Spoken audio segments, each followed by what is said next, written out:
শাস্ত্র সম্পর্কে একটু আমরা কথা বলবো, ঠিক আছে?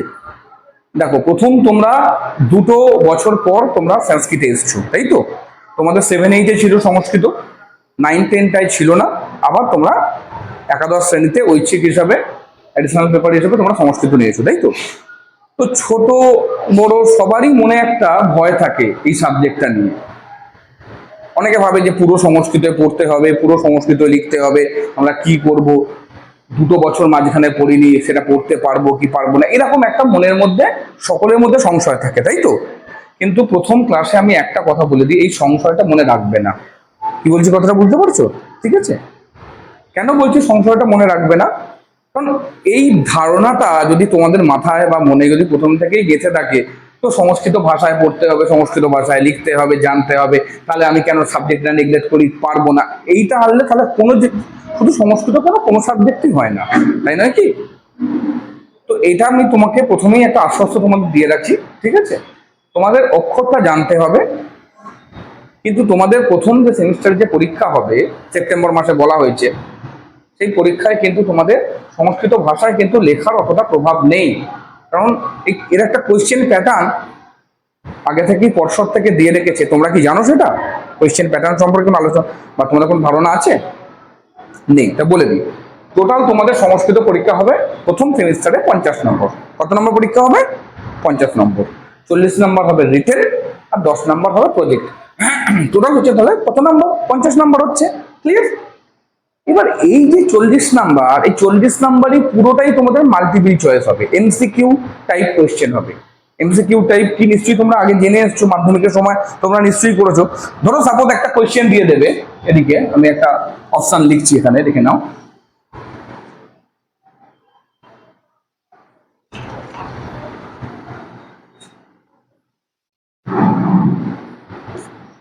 রামায়ণ কার রচনা, প্রশ্ন থাকবে, ঠিক আছে? এখানে 4টে অপশন থাকবে। ধরো কালিদাস, ঘয়েরটা, ভাস, ঠিক আছে? কি বললাম বুঝে? ঠিক যেরকম প্যাটার্ন আমি লিখেছি এরকমই থাকবে প্যাটার্নটা কোয়েশ্চেনের, যে রামায়ণ কার রচনা বলে এরকম 4টে অপশন থাকবে, ঠিক আছে? একটা সিট হয় চাকরির পরীক্ষার ক্ষেত্রে, একটা ব্যবহার হয় যেটাকে বলা ওএমআর সিট।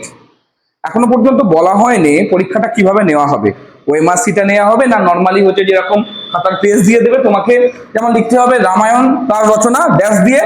এখানে তোমাদের কারোর মধ্যে জানা আছে 3-4টের মধ্যে কোনটা হতে পারে বলো? একদম কারেক্ট, বাল্মীকি, তাই তো? তাহলে এখানে লিখে দিতে হবে কি হ। ক্লিয়ার? এইটুখানি শুধুমাত্র লিখতে হবে, তাই জন্য পুরো একটা নাম্বার দেবে। কি বললাম, বোঝা গেছে?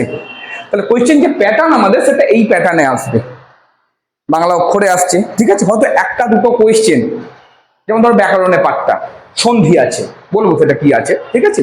সেটা হয়তো তোমাদের দিয়ে দিতে পারে, নাগরে স্ক্রিপ্ট হয়তো দিতে পারে, ঠিক আছে? হয়তো দিয়ে দিল লতে যুক্ত এতে, ঠিক আছে? হয়তো এই স্ক্রিপ্ট থাকতে পারে, ঠিক আছে? স্ক্রিপ্ট এটা এমন তোমাদের হয়তো এখন হয়তো কঠিন মনে হচ্ছে, আমি স্ক্রিপ্ট তোমাদের লিখে দেবো, ঠিক আছে? স্বরবর্ণ, ব্যঞ্জনবর্ণ, আকার একার যুক্ত বর্ণ দিয়ে দেবো, সেগুলো প্র্যাকটিস করলে তোমাদের অসুবিধা হওয়ার কিছু নেই। কি বললাম, বুঝে গেছে? যে টেক্সটের যে পার্ট, সে কোশ্চেন কিন্তু এরকমই আসবে, ঠিক আছে? বোঝা যাচ্ছে? তো তাহলে আগেই বলছি যে প্রথমেই তোমরা ভয় পেয়ে যাবে না, সংস্কৃত প্রচুর পড়তে হবে। প্রথম সেমিস্টারে তোমাদের পড়ার চাপ অনেকটাই কম, অনেকটা হালকা। হ্যাঁ, একটু বেশি প্রশ্ন মুখস্থ করতে হয়, বড় প্রশ্ন নয়, সবই তোমাদের মুখস্থ করতে হবে। কি শর্ট কোয়েশ্চেন, শর্ট কোয়েশ্চেন বলতে মাল্টিপল চয়েস কোয়েশ্চেন, ঠিক আছে? এমসিকিউ টাইপ কোয়েশ্চেন তোমাকে এরকম কোয়েশ্চেন দিয়ে দেবে, 4টে অপশন দিয়ে দেবে, যেটা তোমার কারেক্ট অ্যান্সার সেটা তোমাকে ওখানে সাবমিট করতে হবে। Is it clear? বোঝা যাচ্ছে প্রত্যেকে? অসুবিধা আছে কোনো এখনো পর্যন্ত? এইবার আমরা আগে জেনে নিই আমাদের কি কি বিষয় আছে, ঠিক আছে? বিষয়ের মধ্যে কি আছে সবার প্রথমে, যেহেতু এটা আমাদের একটা ল্যাঙ্গুয়েজ, মানে সাহিত্যের মধ্যে পড়ছে, তাই তো? এটা ভাষার মধ্যে অন্তর্গত। তো সেই জন্য এখানে প্রথমে কি আছে, গদ্য আছে, পদ্য আছে, নাটক আছে, ঠিক আছে? ক্লিয়ার? গদ্যের মধ্যে সবার প্রথম যেটা আছে, যে উপমন্যু কথা বলে একটি গদ্যাংশ আছে, ঠিক আছে? তার একটি অংশ নির্বাচন করে আমাদের পাঠ্যাংশে দেওয়া হয়েছে। গদ্য একটি মাত্র গদ্য আছে, ক্লিয়ার? 2 নম্বরে আমাদের একটি পদ্য আছে, সে পদ্যের নাম হচ্ছে বর্ষা বর্ণনম। কি নাম? বর্ষা বর্ণনম। ঠিক আছে, এটা কোথা থেকে নেওয়া হয়েছে? আমাদের এই রামায়ণ থেকে নেওয়া হয়েছে। কোথা থেকে নেওয়া হয়েছে? না, রামায়ণ থেকে নেওয়া হয়েছে বর্ষা বর্ণনম। তাহলে একটা গদ্য হয়ে গেল আর একটা পদ্য হয়ে গেল। একটা নাটক আছে, তার নাম হচ্ছে কৃপণ কাপালি। ঠিক আছে, এটা একটা আধুনিক নাট্য সাহিত্যের একটি নাটক। কেন বলছি আধুনিক নাট্য সাহিত্যের?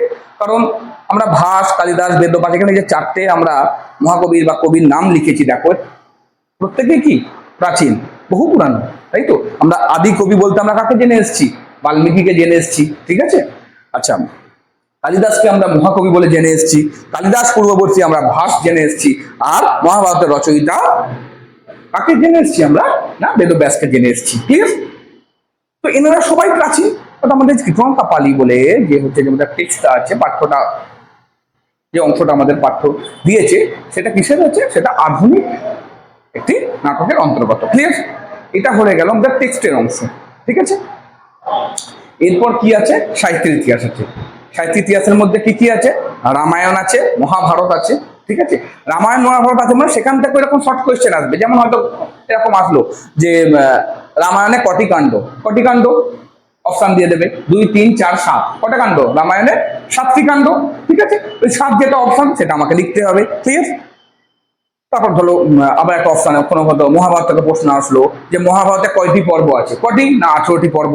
ঠিক আছে, রামায়ণ মহাভারত। আর তোমার ওখানে বেদের মধ্যে ঋগ্বেদ আছে আর সামবেদ আছে আমাদের পাঠ্যাংশে, সেখান থেকে এরকম ছোট প্রশ্ন আসবে। ঠিক আছে, সেখান থেকেও কি আসবে? ছোট প্রশ্ন। তাহলে এটা গেল সাহিত্য ইতিহাসের অংশ। ঠিক আছে, আরেকটা আছে গল্প সাহিত্য। গল্প সাহিত্য বলতে আমরা কি পাই? পঞ্চতন্ত্র, হিতোপদেশ, এগুলি, এই দুটো হচ্ছে মেন গল্প সাহিত্যের মধ্যে। কি কি বললাম? একটা হচ্ছে পঞ্চতন্ত্র আর একটা হচ্ছে হিতোপদেশ, আর মেবি হচ্ছে কথা শহীদ সাগর আছে, একবার দেখতে হবে আমাকে। ঠিক আছে, সাহিত্য ইতিহাস অংশটা হয়ে গেলে এইবার পরে রইল কি না আমাদের ব্যাকরণের অংশ। ঠিক আছে, ব্যাকরণের মধ্যে কি আছে? অ্যাট ফার্স্ট প্রথমে আছে শব্দরূপ, যেটা তোমরা ক্লাস 7-8 পড়েছিলে। নর পড়েছিলে, লতা পড়েছিলে, মুনি পড়েছিলে, সাধু পড়েছিলে, সেগুলো আছে। এরপর আছে ধাতুরূপ। ধাতুরূপ বলতে ভূ, গম, দৃশ ইত্যাদি। সিলেবাসটা দিয়ে দেবো, সিলেবাসে দেখবে সেগুলো কমপ্লিট করে লেখা আছে। ঠিক আছে, তাহলে শব্দরূপ হয়ে গেল, ধাতুরূপ হয়ে গেল, আর কি রয়েছে? সন্ধি আছে, স্বরসন্ধি। ঠিক আছে, তাহলে সন্ধি হয়ে গেল, শব্দরূপ হয়ে গেল, ধাতুরূপ হয়ে গেল, আর আছে প্রত্যয়। আর কি আছে? প্রত্যয়। প্রত্যয় সম্পূর্ণ নেই, ত, তবতু, দুটো মেন, এই দুটো আছেই। ত প্রত্যয় আছে, তবতু প্রত্যয় আছে। ঠিক আছে, তাহলে প্রত্যয় গেল, সন্ধি গেল, শব্দরূপ গেল, ধাতুরূপ গেল। ঠিক আছে, এই হচ্ছে তোমার কি না গ্রামারের সিলেবাসটা। বোঝা গেছে? ঠিক আছে, তাহলে এইখান থেকেই তোমাদের তাহলে কি আসবে? টোটাল 40 নম্বর প্রশ্ন আসবে। আর 40 নম্বর প্রশ্ন কিভাবে আসবে? তোমার যে টেক্সট বলছি, গদ্য যেটা বললাম, ঠিক আছে, উপবন্ধু কথা, ওখান থেকে 5 নম্বর শর্ট কোশ্চেন আসবে। ক নাম্বার শর্ট কোশ্চেন আসবে? 5 নাম্বার। ঠিক আছে, তাহলে গদ্য থেকে এলো 5 নম্বর শর্ট কোয়েশ্চেন। নেক্সট পদ্য। পদ্য বলতে তোমার কি আছে? বর্ষা বর্ণনম, সেখান থেকে আসবে তোমার 5 নম্বর শর্ট কোয়েশ্চেন। তাহলে 5 আর 5 10। ক্লিয়ার? আর তোমার হচ্ছে যে এদিকে পড়ে থাকছে নাটক, যার নাম হচ্ছে কৃপণকা পালি, এখান থেকেও আসবে 5 নম্বর শর্ট কোয়েশ্চেন। তাহলে 15। তাহলে টেক্সচুয়াল পার্ট থেকে আমি এখানে 15 পেয়ে গেলাম, 15 নম্বর শর্ট কোয়েশ্চেন। ঠিক আছে, এরপর বাকি তাহলে কত নম্বর পড়ে থাকছে? 25 নম্বর পড়ে থাকছে। ঠিক আছে, বাকি 25 নম্বর, সেখান থেকে কি কি আসবে?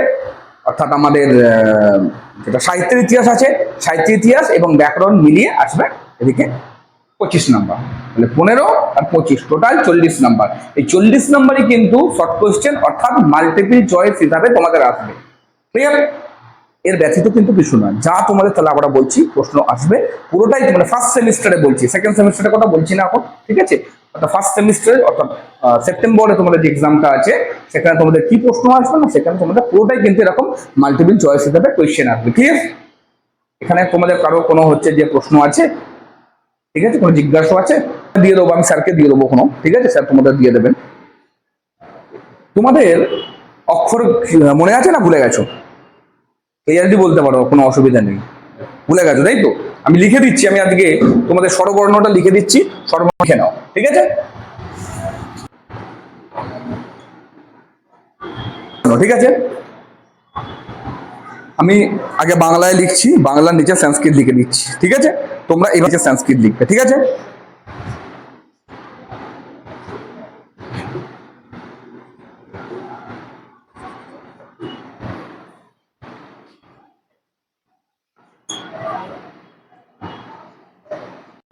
দুটো স্বরবর্ণ তোমরা 7-8 এর বইতে আরো এক্সট্রা পেতে পারো। সেটা কি, রি এর পাশে দেখবে ডবল রি আছে, লি এর পাশে দেখবে ডবল লি আছে, কিন্তু ব্যবহারই নেই, লি এর তো ব্যবহারই নেই।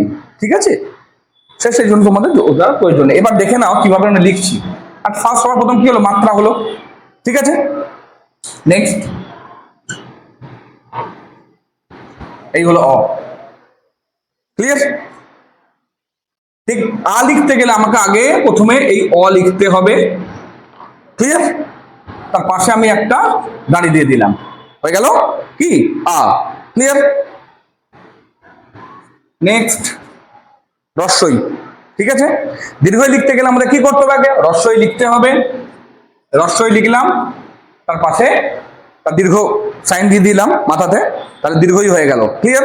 তাহলে র হয়ে গেল, আ হয়ে গেল, রস্বই হয়ে গেল, দীর্ঘই হয়ে গেল। ঠিক আছে, নেক্সট রস্ব। ঠিক আছে, দীর্ঘ। ক্লিয়ার? রি। ঠিক আছে, লি। ক্লিয়ার? এ। হ্যালো? আর ও এবং ও লিখতে গেলে আগে তোমাকে অ এবং আ লিখতে হবে। ঠিক আছে, যেমন এই লিখলাম আ। ঠিক আছে, লিখে ওর ক্ষেত্রে তোমার একটা মাত্রা, ওর ক্ষেত্রে কি হলো, একটা মাত্রা। ক্লিয়ার? যখনই আমি ও লিখবো, লিখে আমি আগে একটা তাহলে এই ও লিখলাম, লিখে তার দুটো মাত্রা দিয়ে কি হয়ে গেল না আ হয়ে গেল। ক্লিয়ার? এই হচ্ছে তোমার টোটাল কি না স্বরবর্ণ। Is it clear? ঠিক আছে, দেখো একবার খাতায় লিখে নাও, কিছু অসুবিধা হলে কি আকার একার গুলো। ঠিক আছে, কি লিখলাম, মাত্রা। ঠিক আছে,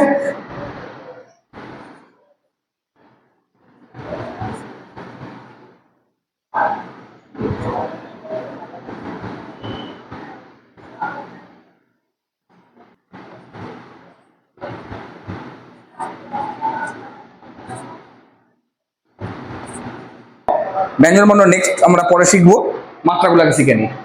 নর্মালি হচ্ছে আঁকাটা বাংলার মতোই একই জিনিস। ইটাও হচ্ছে নর্মালি। ঠিক আছে,